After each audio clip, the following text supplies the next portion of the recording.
Nonton Ina Health dari rumah aja.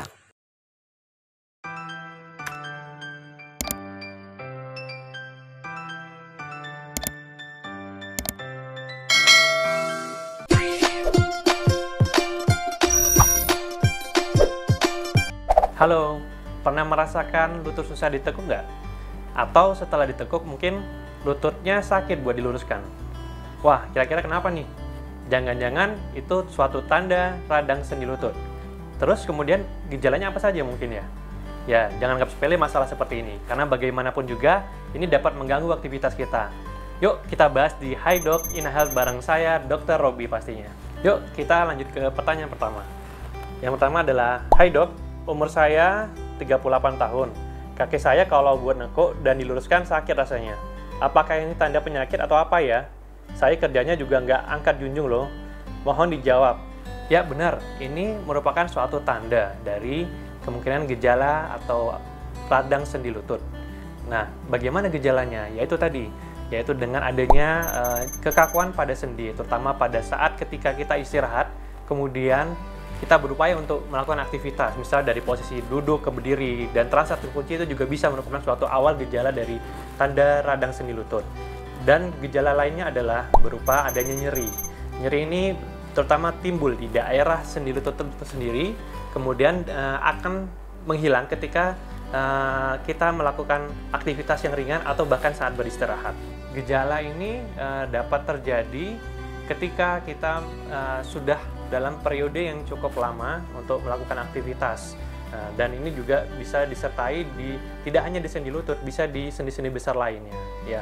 Namun pada kasus radang sendi lutut ini umumnya dapat terjadi pada sendi lutut atau sendi-sendi besar ya. Yuk mari kita lihat pertanyaan kedua. Hai dok, apakah nyeri sendi lutut ini sama dengan asam urat atau merupakan gejala awal pengapuran ya? Oke. Ya, gejala pada asam urat itu memang sedikit berbeda dengan radang sendi lutut umumnya.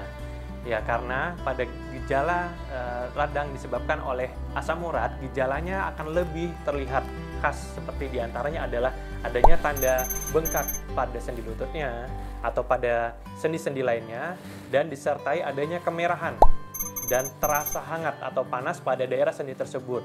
Dan yang ketiga yang sangat membedakan adalah nyerinya. Nyerinya itu sangat berbeda dengan radang sendi pada umumnya, yaitu nyerinya akan lebih intens atau lebih berat dibandingkan sendi yang lainnya. Bahkan pada saat keadaan istirahat pun nyerinya juga akan tetap ada.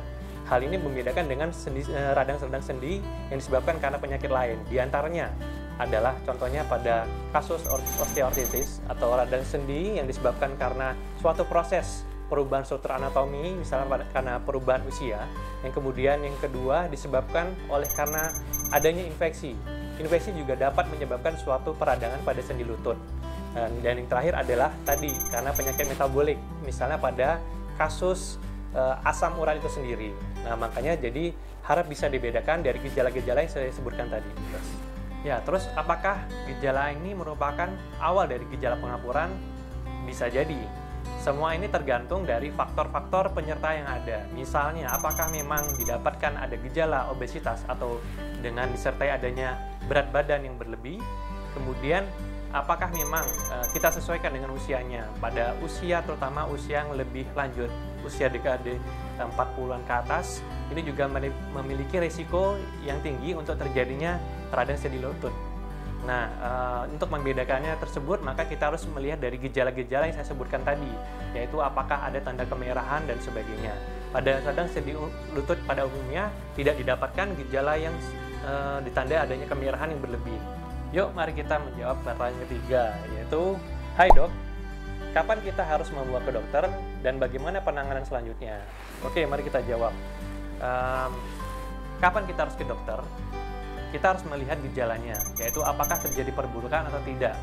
Misalnya, apakah nyeri tersebut dapat mengganggu aktivitas kita sehari-hari. Misalnya, kita awalnya mungkin jalan bisa dengan jarak tempuh yang cukup jauh, misalnya sampai dengan berapa kilometer, kemudian dengan adanya nyeri yang dirasakan memberat ini, mungkin dapat membatasi jarak tempuh kita tersebut atau dapat mengganggu aktivitas kita tersebut. Nah, itu yang pertama. Yang kedua, apabila didapatkan gejala yang semakin memberat, misalnya yang tadinya tidak disertai dengan tanda-tanda radang, tidak terdapat tanda-tanda kemerahan atau nyerinya semakin intens, kemudian bertambah berat, maka kita sebaiknya harus membawa ke dokter supaya dapat penanganan lebih lanjut. Nah, kemudian bagaimana penanganan selanjutnya? Penanganan selanjutnya adalah yang bisa dilakukan di rumah yang pertama. Tentunya itu dengan mengkonsumsi obat-obatan anti nyeri yang paling ringan seperti golongan paracetamol. Kemudian apabila didapatkan nyeri-nyeri tidak membaik setelah pemberian obat-obatan, maka kita perlu aware dan perlu memeriksakan ke dokter.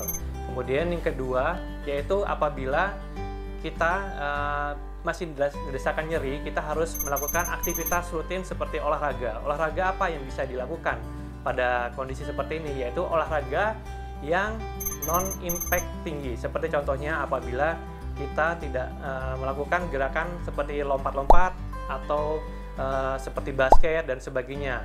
Justru kita milih olahraga yang cenderung mengurangi high impact, seperti contohnya adalah renang dan bersepeda. Hal ini diharapkan supaya sendi dan otot-otot di sekitar sendi tetap bisa terjaga, sehingga sendi pun bisa bergerak dengan leluasa dan nyeri pun berkurang. Harapannya seperti itu. Nah, itu tadi jawaban dari pertanyaan yang sudah masuk ya. Sudah paham kan sekarang? Oke, memang kita harus menjaga kesehatan agar lancar dalam beraktivitas. Tetap mengkonsumsi makanan bergizi dan olahraga yang teratur.